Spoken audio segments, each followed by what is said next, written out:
So you want to be a truck driver? Part 3. We're going to talk about drivers and some more other things. Stay tuned.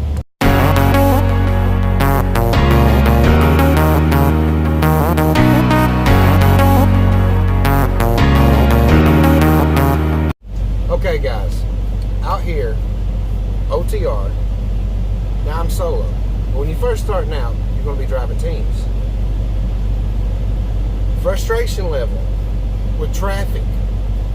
Be honest with me. I'm going to be honest with you. Be honest with yourself. When you first start school, for me it was anyway, it's kind of overwhelming. You're in this big truck, you got other people around you. But when in school, you got an instructor with you who's probably barking out orders. And you got some other guys in the back that are watching you. And then, honestly, my first 2 weeks out, I was like, oh no, I'm not going to be able to do this. What have I done? It was just kind of overwhelming, getting used to sleeping while you're going down the road. The turn that off. The traffic that you have to deal with in some of the bigger cities. I drove at night though, it wasn't that bad. But then again, that was driving at night. People think, oh, you'll get so tired. These seats are not as comfortable in the world, but I actually get more tired or sleepy when I'm just driving in my personal vehicle. But you know, kind of like it just takes some getting used to. Don't give up. You can do it. You made it through school, you'll make it further. Just keep striving. Always be willing to learn. Pay attention. That's the key. Because when you don't pay attention or you're unwilling to learn, just get out of the truck. But going back to other drivers, you've got to watch out for your fellow driver. Whether that be helping them out if you can, having a CB to talk to the other drivers. That's your line of communication to tell each other what's going on up ahead. If there's a wreck or there's someone on the shoulder, there's a smoky bear running radar, you know, that kind of thing. But kind of like Superman, Batman, they all have their heroes. They kind of have their arch nemesis. Well, your arch nemesis is going to be four-wheelers because they've not been trained about how long it takes us to stop. To pay attention when we're trying to get over. It's not that we're trying to hog the road. It's there's something going on the shoulder and we need to move over. Or there's a slower vehicle that stopped in front of us and we need to move over. They will frustrate you to death, the majority of them. Because they're not going to let you over. They're going to cut you off. Just always give yourself plenty of room for that situation. It might not happen, but I say it's better to have more room than not enough. And then that's an accident. It's the moment you let your guard down and think that you're comfortable and you're not scanning around, checking everything that's going on in front of you, and in your mirrors, checking what's going on beside you and behind you that you can see.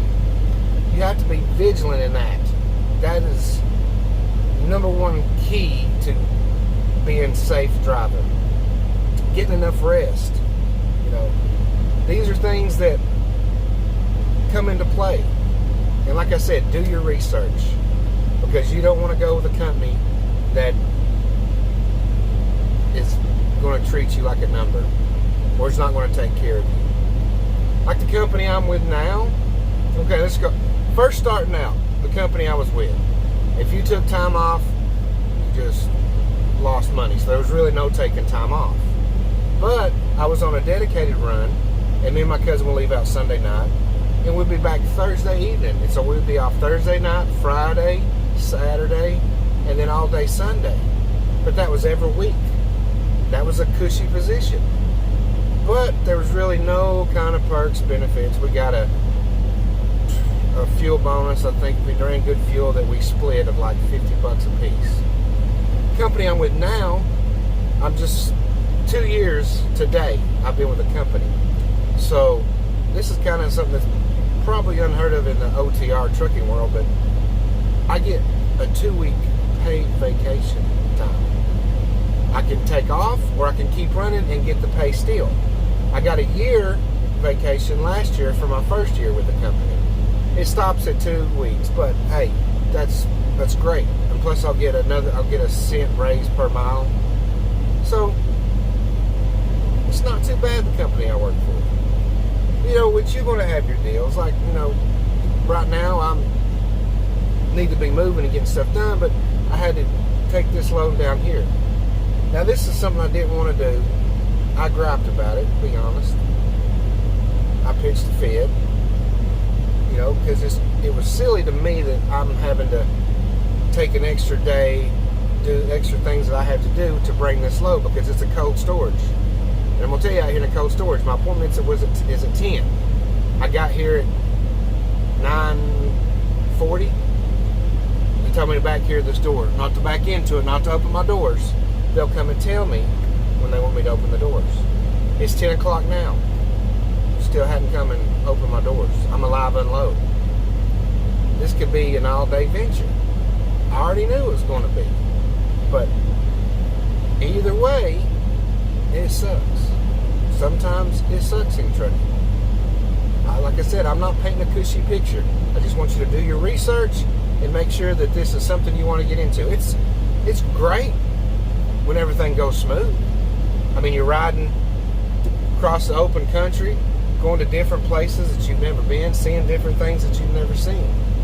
You do stay in truck stops. And like I said, that's your home back there. This is your home, actually. That's where you sleep. So, just be aware that you're not going to come out here and become a millionaire. It could happen, but not being a company driver and the way the rates are and all that, not going to happen with other stuff. So, with that being said, do you want to be a truck driver? Remember, guys, like, share, subscribe. We'll see you guys later. Rub it raw.